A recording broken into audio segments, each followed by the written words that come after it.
सज्जनों, जब दिन समाप्त होता है, जब शरीर थक जाता है, जब हम विश्राम की ओर बढ़ते हैं, उसी समय हमारी साधना का सबसे बड़ा इम्तिहान होता है। रात्रि का समय, सोने का समय कोई साधारण समय नहीं है बेटा।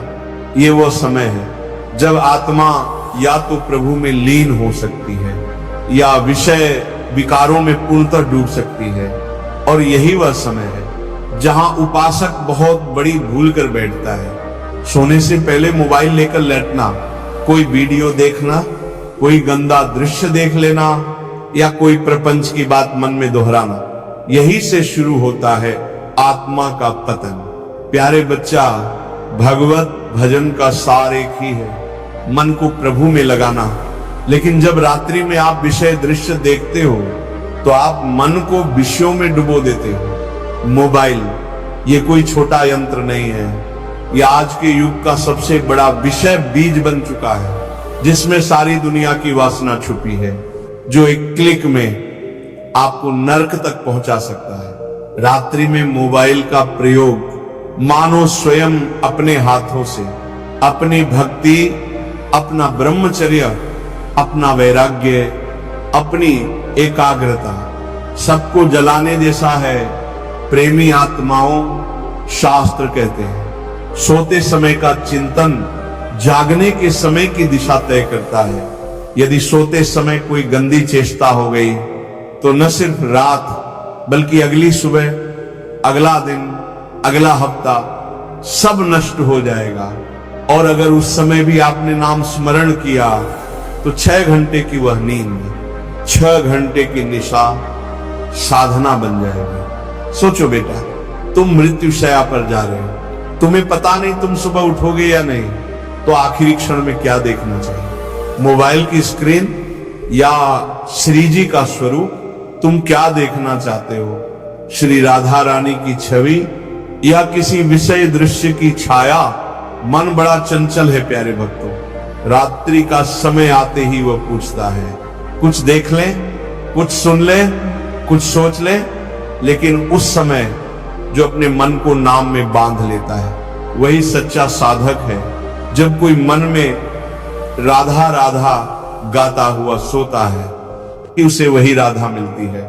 सोते हुए जो नाम लेता है वो जागते ही वहीं से शुरू करता है। प्यारे साधक जनों, आपका शयन, आपकी साधना होनी चाहिए। और अगर एकांत में मोबाइल देख रहे हो, किसी दृश्य को निहार रहे हो, तो समझ लो आप भगवत प्राप्ति से हटकर विषय नरक में गिर चुके हो। ये कलयुग की सबसे महीन चाल है। सबके पास मोबाइल होना चाहिए, नहीं तो काम नहीं चलेगा। ये सोच ही आपको गिरा रही है। सज्जनों, 30-35 वर्ष पहले कोई मोबाइल नहीं था तो क्या भक्त नहीं थे? क्या संत नहीं थे? क्या इमरजेंसी नहीं थी? हमारी इमरजेंसी नहीं, हमारा भजन इमरजेंसी है। हमारी आत्मा की स्थिति इमरजेंसी में है। रात को सोने से पहले मोबाइल स्विच ऑफ कर दो। उसमें कोई भी नोटिफिकेशन, कोई भी घंटी, कोई भी मैसेज मत आने दो। यदि तुम एक नियम बना लो तो देखना, रात्रि का समय साधना का महापर्व बन जाएगा। भक्तों, भगवान को रात्रि में बहुत प्रिय भजन मिलता है। जब सब सो रहे होते हैं तब जो नाम जपता है उसे भगवान अपनी गोद में लेते हैं। आप श्री जी को पुकारो उस समय, राधे राधे। शाम शाम जो नींद में भी नाम जपता है उसे दिन में भी कभी मोह नहीं पकड़ सकता। और जो रात्रि में विषय देखता है उसे दिन में भी विकार घेर लेते हैं। याद रखो, शास्त्रों ने कहा है, पशु पक्षियों का भी मैथुन मत देखो, क्योंकि वह भी मन को खींच लेता है। और तुम मोबाइल में मानव की सारी गंदगी देखते हो तो क्या होगा? फिर तुम नाम कैसे जपोगे? कैसे भगवत प्राप्ति करोगे?